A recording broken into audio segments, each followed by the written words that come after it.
Qui se souvient du premier grand aviateur vietnamien de l'armée française? Il s'appelait Du Huy.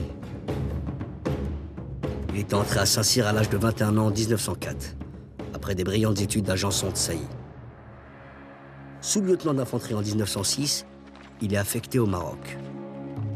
Il se passionne alors pour les aéroplanes, rêvant d'être le Blériot anamite, et obtient de retour en France en 1911 son brevet de pilote. Il revient au Maroc en 1912 et participe aux opérations militaires. En 1914, il retourne en Indochine, mais reviendra à sa demande en France pour se battre.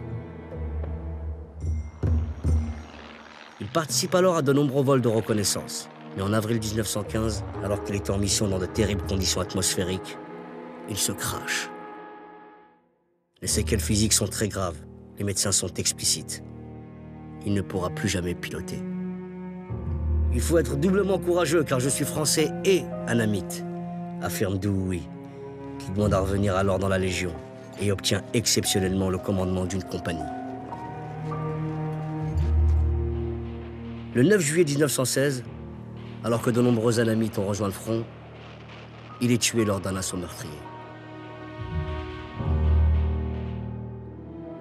Sur sa tombe, on peut lire « Mort au champ d'honneur pour son pays d'Annam, pour sa patrie, la France ».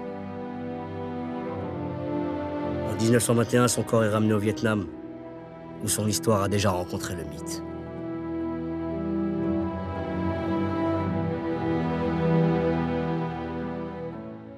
Votre soirée investigation spécialité sur France O. Tahiti, l'île Maurice ou Saint-Domingue, comment le tourisme de masse bouleverse des îles de rêve. À Saint-Martin aux Antilles, France et Pays-Bas se livrent une guerre sans merci.